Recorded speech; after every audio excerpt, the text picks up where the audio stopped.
తోమ ఆదివారం దేవుని మందిరంలో ఉన్నాడా? పునరుద్ధానమైన తర్వాత యేసు ప్రభులు వారు ఆరోహణమైన తర్వాత ఆ రోజున ఆదివారం రోజున దేవుని మందిరంలో ఉన్నాడా? ప్రశ్న.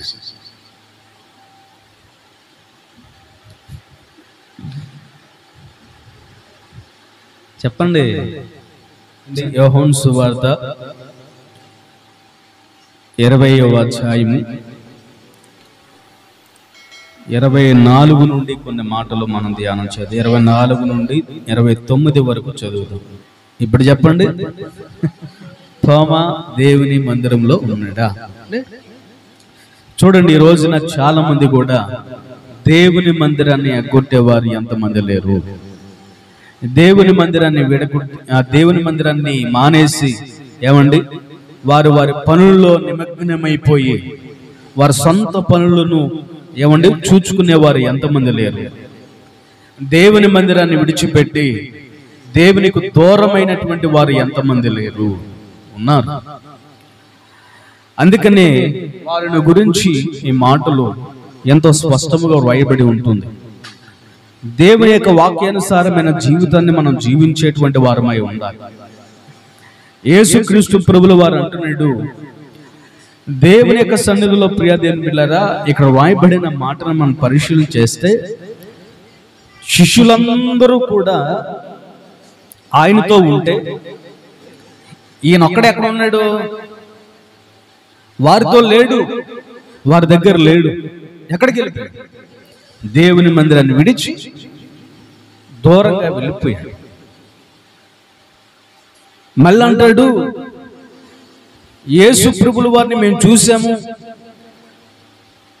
మేము మా కళ్ళారు చూసాము, మాట్లాడాము, ఆయనతో సమయాన్ని గడిపాము, హెచ్చించాము అని చెప్పేసి ఈ మిగతా శిష్యులు వెళ్ళి తోమ దగ్గరికి వెళ్ళినప్పుడు కలిసినప్పుడు చెబితే, అప్పుడు తోమ అంటాడు, వారు పిచ్చోళ్ళారా, మీరైతే నమ్మొచ్చేమో కానీ నేనైతే నమ్మను.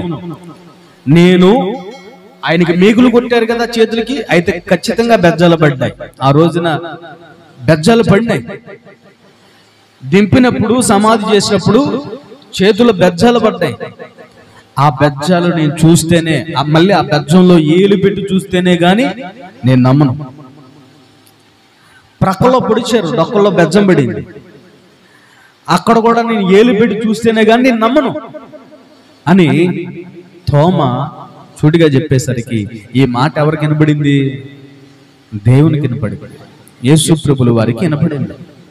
అందుకనే యేసు ప్రభుల వారు మరలా ఈ తోమ ఈ శిష్యుల దగ్గరికి వచ్చినప్పుడు అప్పుడు యేసు ప్రభుల వారు ప్రత్యక్షమై తలుపులేసేసి ఉన్నాయి, తలుపులన్నీ మూసేసి ఉన్నాయి. తలుపులన్నీ కూడా మూసేసి లోపల వీళ్ళు చక్కగా కూర్చొని మాట్లాడుకుంటా ఉన్నారు. సమాజంగా వారు కూడుకొని అక్కడ సంభాషించుకుంటా ఉన్నారు. సంభాషించుకుంటుంటే తలుపులు మూసినట్టుగానే ఉన్నాయి. ఏమండి, లోపల వీళ్ళందరూ ఉన్నారు. వీరు చూస్తూ ఉండగానే యేసు ప్రభులు వారు వారి మధ్యలోకి ప్రత్యక్షమయ్యారు. వారందరూ ఆశ్చర్యపోయారు, అయ్యా తలుపులేమో మూసే ఉన్నాయి, మీరు లోపలికి వచ్చారు ఎలా? దేవుని మహిమ, హల్లెలూయా. ఆయన దేవుడు గనుక ఆయన ఎక్కడైనా ప్రత్యక్షం అవ్వగలడు. అప్పుడు నమ్మి ఆ యేసు ప్రభుల వారి దగ్గరికి వచ్చి తోమ దగ్గరికి వెళ్ళి శిష్యులందరినీ దాటుకొని తోమ దగ్గరికి వెళ్ళి, తోమా, ఇదిగోనయ్యా నా చేతులు, నీ వ్రేలుతో నా చేతిలో నీ వేలు పెట్టి చెక్ చేసుకో, నా ప్రక్కలో నీ వేలు పెట్టి చెక్ చేసుకో అని చెప్పేసి అన్నప్పుడు ఈయనేం చేశాడు? ఏలు పెట్టి చెక్ చేశాడు. అవును, బెజ్జంగానే ఉంది, బెజ్జంగానే ఉంది. ప్రక్కలో బల్లెంతో పొడిచారు కదా, అది కూడా బెజ్జం ఉంది, గాయం ఉంది. నీవు నిజముగానే యేసువే, నీవు నిజముగానే దేవుడివే అని అప్పుడు నమ్మడం ప్రారంభం చేశాడు. అప్పుడు అంటున్నాడు, నా ప్రభువా, నా దేవా, నా దేవుడు నీవే, నా ప్రభువు నీవే, కనుక నేను ఇప్పుడు నమ్ముతున్నాను అని అప్పుడు నమ్మడం ప్రారంభం చేశాడు.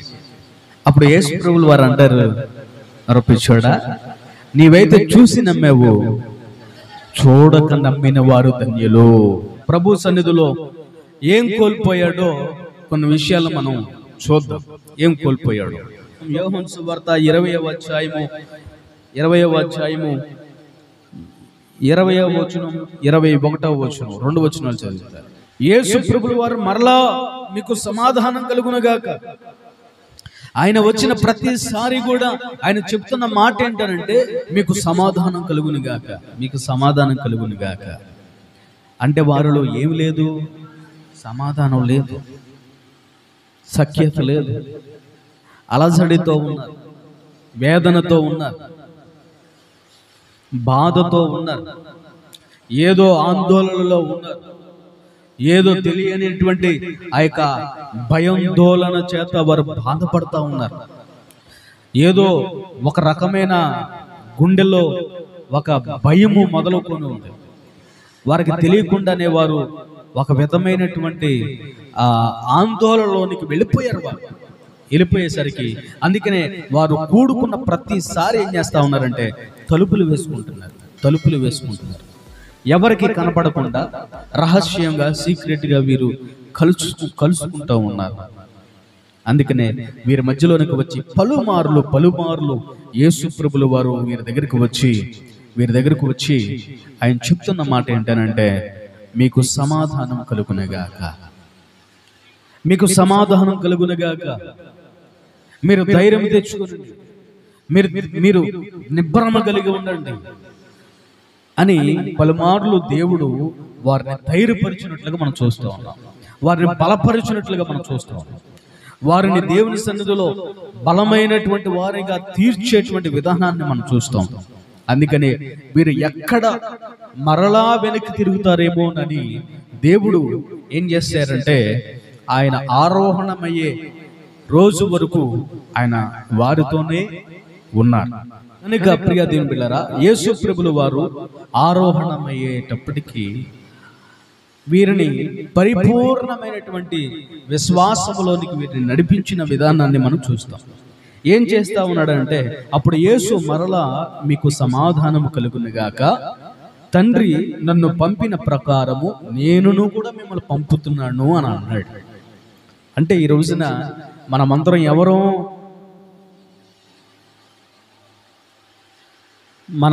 ఎవరు? పంపబడిన వారము. హల్లెలూయా. పంపబడిన వారు అంటే తండ్రి నా దేవుడు యేసును పంపినట్లుగా మనము కూడా పంపబడిన వారు. మనము కూడా పంపబడినటువంటి అనుభవంలోనికి వచ్చిన వారం. యేసును నమ్ముకున్న ప్రతి ఒక్కరు కూడా పంపబడిన వారే. ఆ విషయం అందరూ గ్రహించలేకపోతున్నారు, ఆ విషయం గుర్తించలేకపోతున్నారు. అందుకని గుర్తించలేక ఎక్కడ వేసిన గొంగళి అక్కడే అన్నట్లుగా చతుకులు పడి ఉంటున్నారు తప్ప పంపబడినటువంటి వారిగా వారు అనుభవంలోనికి రాలేకపోతున్నారు. శిష్యులు పంపబడిన వారు కనుకనే వారు అనేక ప్రాంతాలకు వెళ్ళి దేవుని యొక్క సువార్తను ప్రకటించారు. మరి ఈ రోజున కనీసం మన పక్కన ఉన్నటువంటి వారికి కూడా మన సువార్త ప్రకటించలేని పరిస్థితిలో దుర్దినమైనటువంటి పరిస్థితుల్లో మనం ఉన్నాం. భయంకరమైనటువంటి ఆ పరిస్థితిలో మనం జీవిస్తూ ఉన్నాం. ఎంత దౌర్భాగ్యమైనటువంటి పరిస్థితి అండి. పక్కన ఉన్నటువంటి వారికి కూడా మన సువార్త చెప్పలేకపోతున్నాము. మన స్నేహితులు కూడా దేవుని యొక్క వాక్యాన్ని పంచుకోలేకపోతున్నాం. దేవుని యొక్క వాక్యాన్ని నేర్చుకోవడానికి మనం శ్రద్ధ పెట్టలేకపోతున్నాం. వాక్యాన్ని ఉన్నట్లుగా చదివి దాని ప్రకారంగా జీవించడానికి ప్రయత్నం మనం చేయలేకపోతున్నాం. ఎంత సిగ్గుచేటు, ఎంత అవమానకరం, ఎంత అవిధేయత, ఎంత ఇంకా చెప్పనవసరం భయంకరమైన పరిస్థితుల్లో మనం ఉంటాం. అయితే ఇక్కడ వాక్యం చెప్తా ఉంది, ప్రియ దేవుని బిడ్డలారా, మన దేవుని యొక్క సన్నిధిలో మనమందరము కూడాను దేవుని యొక్క వాక్యానుసారమైనటువంటి బ్రతుకును బ్రతికే వారమై ఉండాలి. చూడండి, భయంకరమైనటువంటి యుద్ధాలు అక్కడక్కడ జరుగుతూనే వస్తూ ఉన్నాయి, భూకంపాలు జరుగుతూనే వస్తూ ఉన్నాయి. ఆయన రాకడ దినాలలో ఏమైతే సంభవిస్తాయో అవన్నీ జరుపుకుంటూ వస్తా ఉన్నాయి. కానీ మానవునికి కనువిప్పు కలగడంలా, మానవునికి ఆ యొక్క ఆలోచన ధోరణి మారడంలా, అందుకని వాక్యాన్ని బేస్ చేసుకొని వాక్యానుసారమైన జీవితాన్ని జీవించేటువంటి వారిగా మనం ఉండాలి. వాక్యం చెప్తుంది మన బ్రతుకులను మార్చుకోమని చెప్తా ఉంది. వాక్యం చెప్తుంది మన జీవిత విధానాన్ని మార్చుకోమని చెప్తుంది. వాక్యం చెప్తుంది మన ఆలోచన విధానాన్ని మార్చుకోమని చెప్తుంది. వాక్యం చెప్తుంది మన హృదయాన్ని మార్చుకోమని చెప్తుంది, మనస్సును మార్చుకోమని చెప్తుంది. వాక్యం చెప్తుంది మన నడకను మార్చుకోమని చెప్తుంది. వాక్యం చెప్తుంది మన బ్రతుకుని మార్చుకోమని చెప్తుంది. ఇవన్నీ మంచి క్వాలిటీసా కాదా? మంచి లక్షణాలే కదా, మంచి నడవడికనే కదా. కానీ మనం అలా చేయడం లేదు. ఎందుకని అలా చేయలేకపోతున్నాం? ఎందుకని మనం అలా జీవించడానికి ఇష్టపడలేకపోతున్నాం? ఎక్కడ జరుగుతుంది మిస్టేక్? ఎక్కడ జరుగుతుంది తప్పు? ఎక్కడ జరుగుతుంది లోపం? అంటే ఈ రోజున చాలా మంది గమనిస్తే ప్రియ దేవుని బిడ్డలారా, వాక్యానికి లోపడటం లేదు. అంటే వాక్యానికి లోబడట్లేదు అని అంటే దేవునికి లోబడట్లేదు, అంటే దేవునికి భయపడట్లేదు, అంటే భయము లేదు.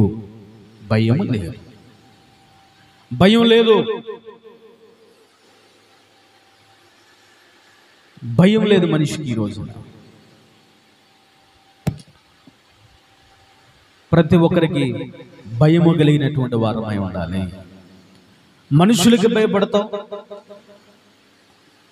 అప్పు తీసుకున్న వాడికి భయపడతావు, పోలీసులకు భయపడతావు, కొద్దిగా అధికారం ఉన్న వాడికి భయపడతావు,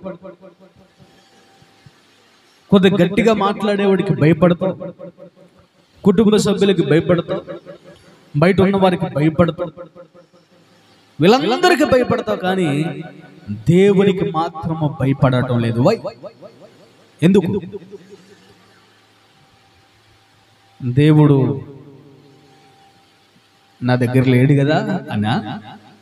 దేవుడు చూడట్లేదు కదా అనా? దేవుడు ఒక మనిషిగా నా దగ్గర లేడు కదా, ఇంకా ఆయనతో నాకు పని ఏంటి అనా? ఎందుకని? ఈ రోజున దేవుడు ప్రతీది కౌంట్ చేస్తాడు.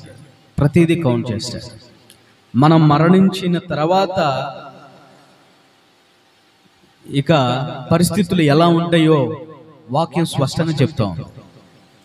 అందుకనే మనం భయము భక్తి కలిగిన వారిగా ఉండాలి. ఏది చేసినా మనము భయము భక్తి కలిగి ఉంటే చాలు. నమ్మకముగా దేవుని సన్నిధిలో దేవుడు మనకి ఇచ్చిన బాధ్యతను నిర్వర్తించేటువంటి వారమై ఉండాలి. ఒక భయము భక్తి కలిగిన వారముగా మనం జీవించాలి. చూడండి, నిర్గమకాండము 33వ అధ్యాయము 11వ వాక్యాన్ని చదివితే అక్కడ వాక్యం రాయబడి ఉంది, మనుషుడు తన స్నేహితునితో మాట్లాడినట్లుగా యెహోవా మోషేతో ముఖాముఖిగా మాట్లాడుచుండెను. తర్వాత అతడు పాలెములోనికి తిరిగి వచ్చుచుండెను.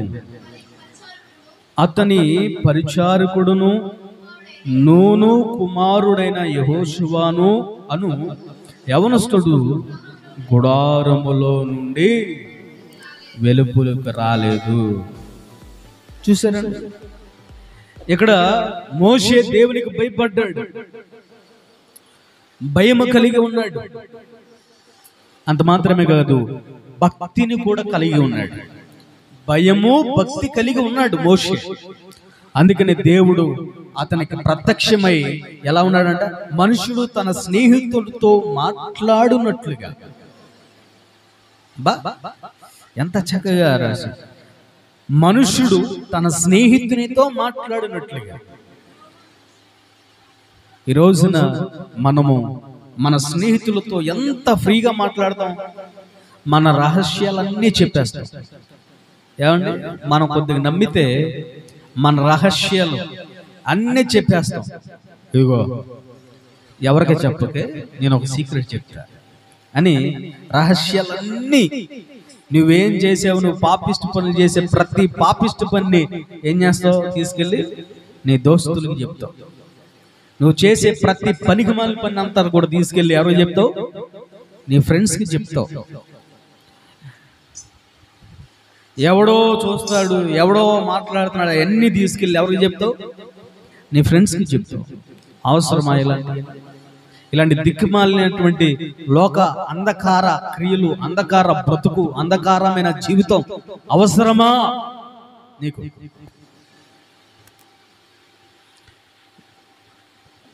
ఎవడెవడితోనో గంటల తరబడి షార్టింగ్లు చేస్తూ ఉంటారు. ఎవడెవడితోనో. ఏవండి, ఈ రోజున ప్రస్తుత దినాలలో స్త్రీలు ఎలా ఉన్నారు, పురుషులు ఎలా ఉన్నారు? ఎవరెవరితోనో తెలియని, ముక్కు ముఖం తెలియని వాళ్ళతోటి చాటింగ్లు చేస్తూ ఉంటారు, ఫోన్లు మాట్లాడుతూ ఉంటారు, పనికిమాలి మాటలు, పనికిమాలి ముచ్చట్లు, లోక అంధకార ఏమండి క్రియల చేత నింపబడి చీకటి బ్రతుకు, చీకటి రాజ్యంలో వీరి జీవితాన్ని చీకటి బ్రతుకులు చేసుకుంటా ఉన్నారు. చీకటి అంధకార మయము చేసుకుంటా ఉన్నారు. ఈ రోజున చాలా మంది లేరా? ఉన్నారు ఇలాంటి వారు లేరా? మనకి తెలియనటువంటి వారితో మనం ఎప్పుడు కూడా మాట్లాడడానికి ఇష్టపడకూడదు, మాట్లాడకూడదు. నువ్వు వాళ్ళతో కాదు, నువ్వు మాట్లాడాల్సింది ఎవరితో? స్నేహితునితో మాట్లాడినట్లుగా దేవుడు మోషేతో మాట్లాడాడు. అలాగున నీవు కూడా దేవునితో నీవు మాట్లాడాలి. నువ్వు చెప్పు, నువ్వు మాట్లాడు. ఎవరితో? దేవునితో మాట్లాడు, దేవునితో మాట్లాడు. నీ రహస్యాలు చెప్పు. ఎవరితో? దేవునితో చెప్పు, దేవునితో చెప్పు. ఫలానా ఫలానా ప్రభువా, నీతో మాట్లాడాలని ఇష్టపడుతున్నాను, ప్లీజ్ రండి, మా ఇంట్లోనికి రండి, కూర్చోండి, ఇక్కడ కూర్చోండి, కూర్చొని నాతో నేను చెప్పే ప్రతి మాట వినండి, దయచేసి వినండి అని దేవుని, నీవు ఒక మనిషితో మాట్లాడినట్లుగా దేవునితో మాట్లాడడం ప్రారంభం చేయి. అప్పుడు నీవు చేసే ప్రతి పనిలోనూ దేవుడు నీకు తోడుగా ఉంటాడు. హల్లెలూయా. లోకము నీ దరి చేరదు, లోకం నీ వైపుకు రాదు. లోకంలో ఉన్నటువంటి అంధకార ఏమండి మనుషులు నీ దగ్గరికి రావడానికి ప్రయత్నం చేయలేరు. ఈ రోజున మనం మాట్లాడాల్సింది ఎవరితో తెలుసా? మన దేవునితో మాట్లాడాలి. దేవుడు ఎలాగనైతే మోషేతో మాట్లాడాడో అలాగనే మనము కూడా మాట్లాడాలి. దేవునితో మాట్లాడినట్లుగా మనము కూడా ఏమండి మాట్లాడాలి. దేవుడు మోషేతో మాట్లాడినట్లుగా దేవుడు మనతో కూడా మాట్లాడతాడు.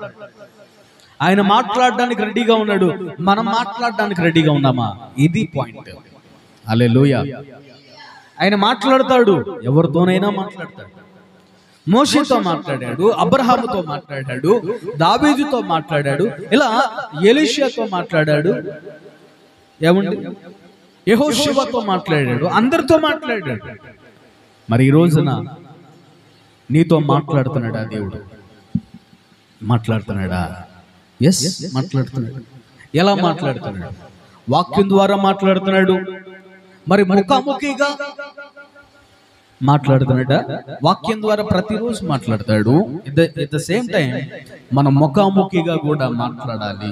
హల్లెలూయా, హల్లెలూయా.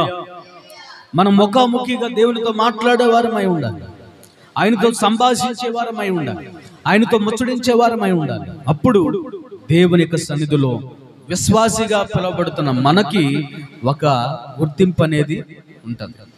నీవు రక్షణ పొందుకున్నావు అని అంటే కారణం రక్షణ పొందుకున్నాను మాత్రం సరిపోదు. నువ్వు అక్కడతో స్టాప్ అయిపోకూడదు, ఆగిపోకూడదు. దేవునితో ఒక సంభాషణ కలిగి ఒక సహవాసాన్ని బిల్డ్ చేసుకోవాలి, ఒక సహవాసాన్ని ఏర్పరచుకోవాలి.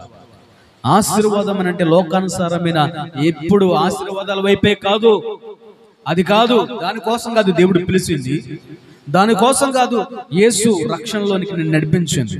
నువ్వు రక్షణలోనికి వస్తే దేవుడు స్వస్థపరిచేస్తాడు, దేవుడు ఆశీర్వదించేస్తాడు, బిల్డింగ్లు ఇచ్చేస్తాడు, బంగ్లాలు ఇచ్చేస్తాడు. అది కాదండి, అది కాదు. ఏంటి? దేవుని నమ్ముకున్నట వలన ఏంటి అంటే మనకి వాటన్నిటికంటే విలువైనది ఒకటి ఉంది. అది దేవుడు మనకు అనుగ్రహిస్తున్నాడు. హల్లెలూయా. అది ఏంటి అని అంటే పరలోకం. పరలోకాన్ని దేవుడు మనకి ఇస్తున్నాడు. పరలోక రాజ్యాన్ని మనకి ప్రసాదిస్తూ ఉన్నాడు. కాబట్టి ఆ రాజ్యమునకు వారసులుగా మనం మారడానికి ప్రయాసపడాలి. ఆ రాజ్యములో మనం నివసించడానికి ఇష్టపడాలి. ఆ రాజ్యములో మనం ఉండడానికి ప్రయాసపడాలి. ఆ రాజ్యానికి వెళ్ళడానికి కావలసిన ఈ లోకంలో ఎంతో ప్రయాసతో మన దేవుని యొక్క సన్నిధిలో వాటన్నిటి లోకానుసారమైన జీవితాలన్నిటిని, లోకానుసారమైన కార్యాలన్నిటినీ మనం జయించుకుంటూ మనం వెళ్ళాలి. దేవుని రాజ్యానికి ఏమండి మనం వారసులుగా మారడానికి ఎంతో ఎంతో ఎంతో ఏమండి మనం ప్రయాసపడు వారిగా. అందుకనే వాక్యానుసారమైన జీవితాన్ని మనం జీవించేటువంటి వారమై ఉండాలని వాక్యం చెప్తాం. హల్లెలూయా. చూడండి, ద్వితీయ సంఖ్యాకాండము 12వ అధ్యాయము 8వ వాక్యం. సంఖ్యాకాండము 12వ అధ్యాయము 8వ వాక్యం. మనం దేవునితో ఉంటే, దేవునితో సహవాసం కలిగి ఉంటే, ఇక్కడ దేవుడు ఏం చేస్తున్నాడు? నా స్నేహితుడైన మోషేకి విరోధముగా మాట్లాడుటకు మీరెలా భయపడలేదు? ఇక్కడ అంటున్నాడు, నా స్నేహితుడు మోషేతో మాట్లాడడానికి మీరు ఎందుకు భయపడలేదని దేవుడే అడుగుతున్నాడు. ఈ రోజున మనము కూడా దేవునితో సహవాసం కలిగి ఉంటే దేవుడు మన పక్షాన నిలబడి ఆయన యుద్ధం చేస్తాడు. హల్లెలూయా. మన పక్షాన నిలబడి ఆయన కార్యం జరిగిస్తాడు. ఆయన కార్యాన్ని చేసేవాడై ఉన్నాడు. అందుకనే దేవుడు మన జీవితాల్లో కార్యం జరిగించాలి అని అంటే మనమందరము కూడా దేవునితో సహవాసం కలిగి ఉండాలి. ఆయనతో ముఖాముఖిగా మాట్లాడే అనుభవంలోనికి మనం వెళ్ళాలి అని వాక్యం చెప్తుంది. అలా చేయటం వల్ల దేవుడు ఏం చేస్తాడనంటే ఆయన స్వరూపమును నిదానించు చూచుచు, కాబట్టి నా సేవకుడైన మోషేకు విరోధముగా మాట్లాడుటకు మీరెలా భయపడటలేదని. మీరు ఎందుకు భయపడట్లేదు?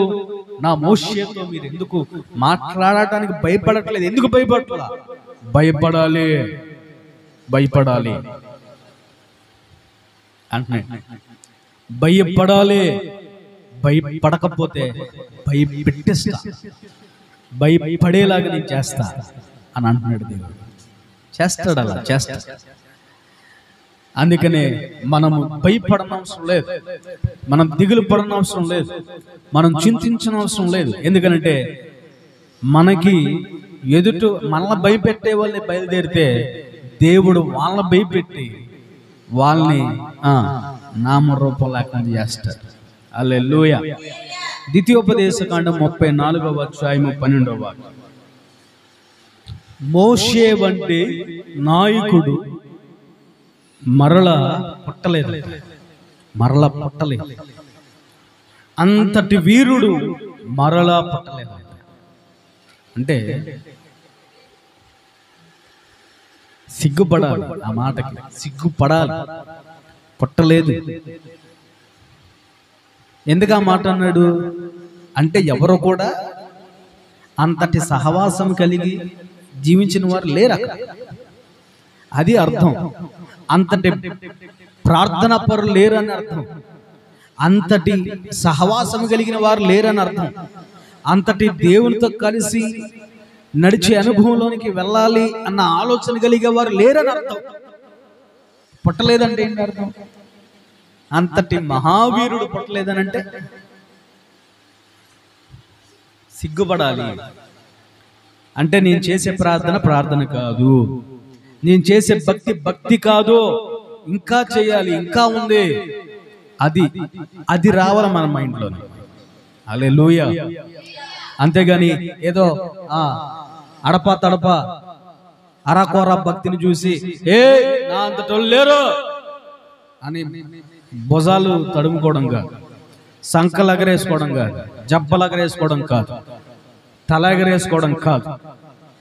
వాక్యం చెప్తుంది వాక్యానుసారమైన జీవితాన్ని తాను తగ్గించుకున్నటువంటి వారిగా ఉండాలి. మోషే ఎలాంటి వీరుడిగా ఉన్నాడో నువ్వు అంత గొప్ప కార్యాలు దేవుడు మన పట్ల చేయడానికి సిద్ధముగా ఉన్నాడు. అంటే అంతటి ఆ కార్యాలు నీవు చేయకపోయినా అంతటి సహవాసాన్ని కలిగి ఉంటే చాలు. హల్లెలూయా. తగిన సమయాన్ని బట్టి దేవుడే కార్యాలు చేస్తాడు. అందుకనే మనం దేవుని యొక్క సన్నిధిలో ఆ సహవాసాన్ని విడనాడకూడదు, ఆ సహవాసాన్ని మనం మర్చిపోకూడదు, ఆ సహవాసాన్ని విడిచిపెట్టకూడదని వాక్యం చెప్తుంది. హల్లెలూయా. అందుకని చూడండి, మొదటిగా మనం చూస్తే పునరుత్థాన దినమందు యేసు ప్రభు యొక్క ముఖము దర్శనము కోల్పోయాడు. ఎవరు? తోమా. ప్రభుతో సహవాసము కోల్పోయినటువంటి తోమా ప్రభు సన్నిధిలో ఏం కోల్పోయాడు అని అంటే, మొదటిగా వాక్యం చెప్తుంది, పునరుద్ధాన దినమందు యేసు ప్రభు యొక్క ముఖాముఖ దర్శనాన్ని కోల్పోయాడు. శిష్యులందరూ కూడా ముఖాముఖగా మాట్లాడారు, ముఖాముఖిగా ఆయన్ని దర్శించుకున్నారు, ఆయన దర్శనాన్ని కలిగి ఉన్నారు పునరుద్ధానపు దినాన్న. మరి ఈ రోజున మొన్న పునరుద్ధానపు దినాన్న మరి ఎంతమంది ఏమండి ఆయన ముఖ దర్శనాన్ని కోల్పోయారు తెలుసా? కోల్పోయారు. ప్రార్థనకి రాకుండా ఎగ్గొట్టిన వాళ్ళందరూ కూడా ఆయన ముఖ దర్శనాన్ని కోల్పోయిన వారే. హల్లెలూయా. నిజమే, నిజం. దేవుని సన్నిధిలో మనము ప్రతి దినము కూడా ప్రతి ఆదివారం దేవుని మందిరంలో గడపడానికి ప్రయాసపడాలి. అవసరమైతే ప్రతి దినము కూడా వచ్చి దేవుని మందిరంలో ప్రార్థన చేసుకొని వెళ్ళడానికి ప్రయాసపడాలి. భక్తుడు చూస్తే దావీదు భక్తుడు, అయ్యా అనుదినము దివారాత్రములు ఏమండి ఆయన అంటాడు, నీ సన్నిధిలో నీ ధ్యానము చేయుట నాకెంతో భాగ్యము ధన్యము అని అంటాడు.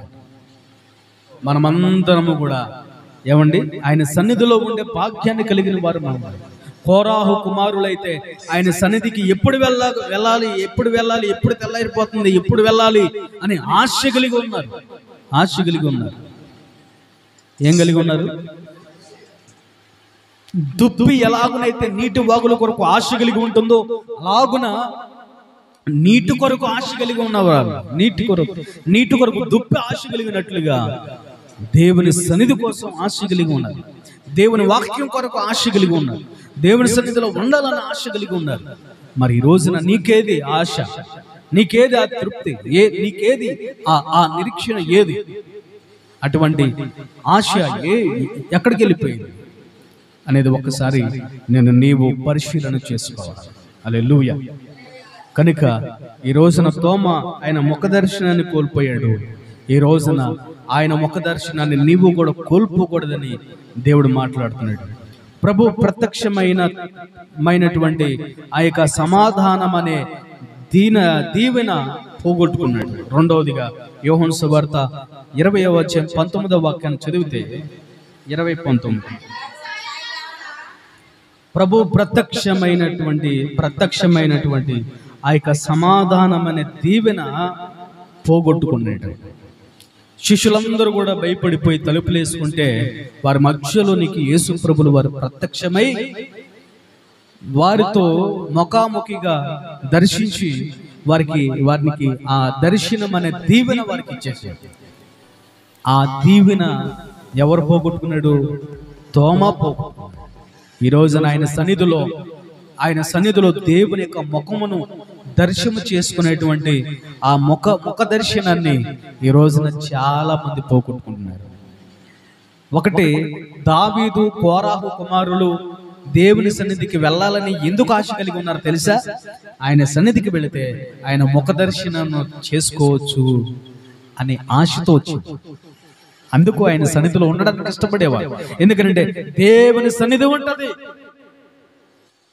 ఆ సన్నిధిలో మనం ఉండటం వల్ల ఆ సన్నిధి మనల్ని నింపుద్ది, ఆ సన్నిధి మనపై నిలుచుద్ది, మనకు తోడుగా వస్తుంది అని నమ్మారు వాళ్ళు.